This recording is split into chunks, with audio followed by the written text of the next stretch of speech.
재난 영화에서 대피하는 것처럼 시위대가 막 수천 명이 이쪽으로 달려오는데 최루탄을 정말 직선으로 발사하더라고요. 보통 심각한 게 아니구나. 충격적인. 감정적으로 힘들었던 부분이 너무 많아가지고.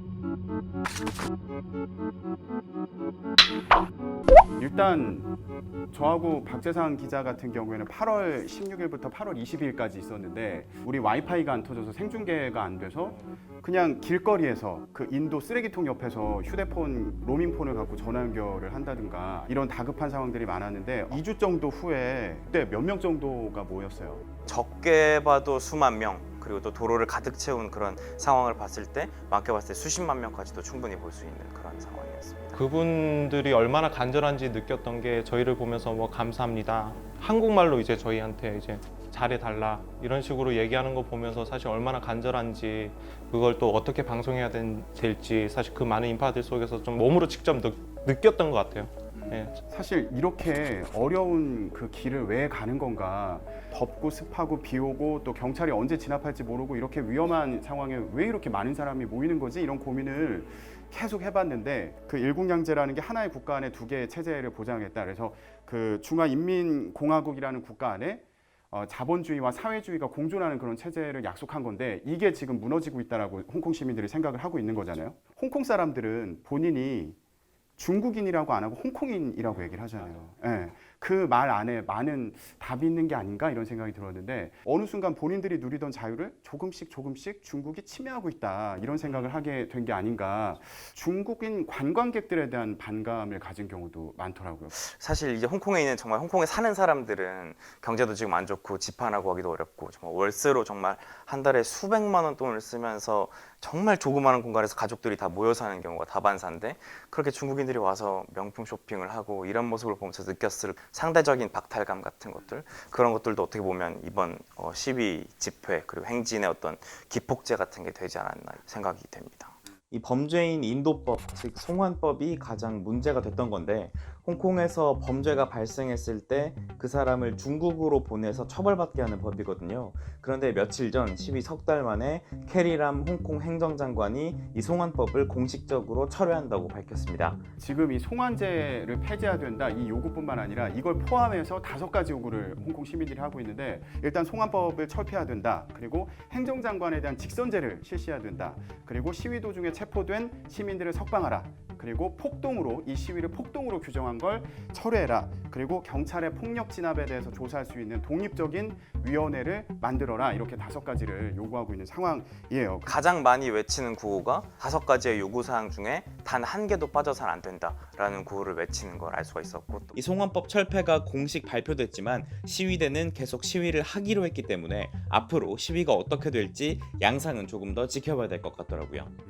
난 이번에 그 알게 되고 놀랐던 사실 중에 하나가 홍콩이 직선제가 아니라는 걸 알고 깜짝 놀랐는데, 그 행정장관을 뽑는 과정에서도 일부 선거인단이 선출을 하고 중국의 승인을 받아서 취임한다, 이거를 이번에 이제 처음 알게 돼서 맞아요. 와, 이게 어떻게 해결될까 그런 좀 걱정스러운 마음이 들더라고요.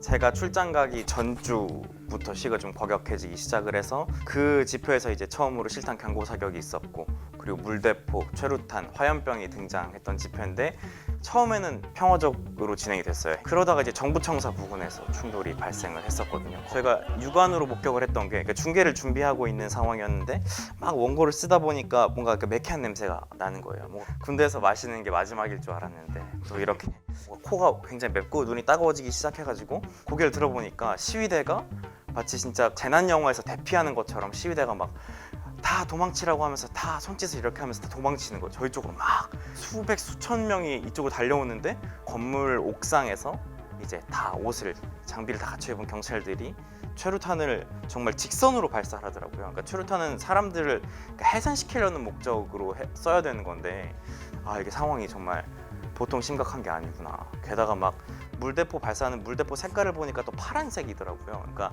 옷에 색소를 묻혀가지고 나중에 누가 시위에 참가했는지를 색출해내겠다는 목적이었는데 결국 그날 밤 이제 지하철역 같은 데서 그 물을 맞았던 사람들이라든지 아니면 곳곳에 흩어졌다가 집회를 한 사람들이 결국 경찰의 무더기로 체포가 되는 피를 흘리는 모습부터 울부짖는 모습까지 이렇게 공유가 됐었고요. 또 홍콩 시민들 같은 경우에는 텔레그램 방을 굉장히 지금 뭐 100개가 넘게 있다는 얘기도 나오고 있는데 각 집회가 열릴 때마다 혹은 특정 시위가 열릴 때마다 텔레그램 방이 계속 개설이 된다고 해요. 저희가 뉴스에서 속보를 띄우듯이 이렇게 공유를 하더라고요. 그래서 당시에도 저 사진이 계속 새벽 내내 이제 올라오면서 지금 지하철역에 정말 말도 안 되는 일이 벌어지고 있다.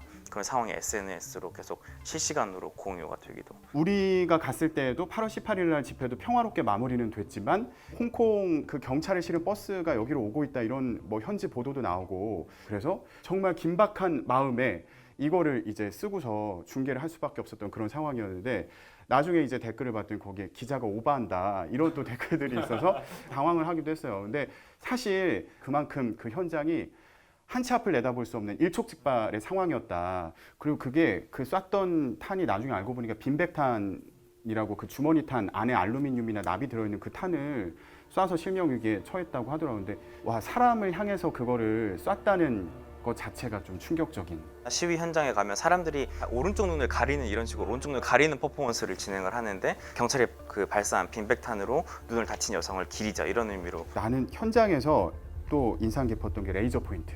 경찰이 이제 그 건물 옥상에서 최루탄을 쏘니까 여기서 발사하고 있다.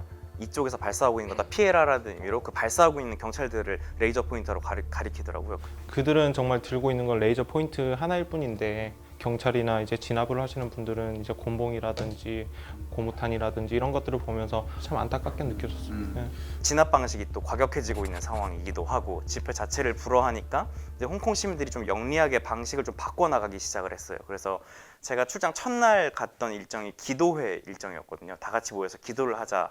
이게 이유를 알고 보니까 홍콩에서는 종교적인 행사 같은 경우에는 집회 신고를 따로 안 해도 된다고 하더라고요. 그래서 홍콩이라는 도시에 부디 평화와 그리고 이제 안정을 좀 가져다 달라 이런 식의 기도회가 잇따라 열리고 보면 쇼핑데이라고 적혀 있어요. 그러니까 우리는 집회나 시위를 하는 것이 아니다. 행진을 하는 것이 아니라 그저 그냥 홍콩 도심을 유유히 걸어다니면서 쇼핑을 즐길 뿐이다. 좀 영리하게 방식을 바꾸는 그런 형태도 많이 눈에 띄더라고요. 그 마지막이 정말 깔끔했던 것 같아요. 그냥 우리 이제 다 같이 집에 가자 했을 때 한 명이 외치면 두 명이 외치고 세 명이 외치면서 한 번에 그 집회했던 분들이 사라지면서 이거 정말 집회했던 장소가 맞아? 라는 생각이 들 정도로 정말 그렇게 응집력이 엄청난 것 같아요. 집회 현장에 그 회계 사무원이 한 명 나왔더라고요. 여성 회계 사무원 분이 나왔는데 제가 인터뷰를 하면서 이게 참 홍콩이 어떻게 보면 정말 세계적인 경제 도시인데 이런 경제 도시를 끌고 가는 이 노동자들이 이제 파업에 나선다는 게 힘든 결정이 아니었는지라고 물어봤는데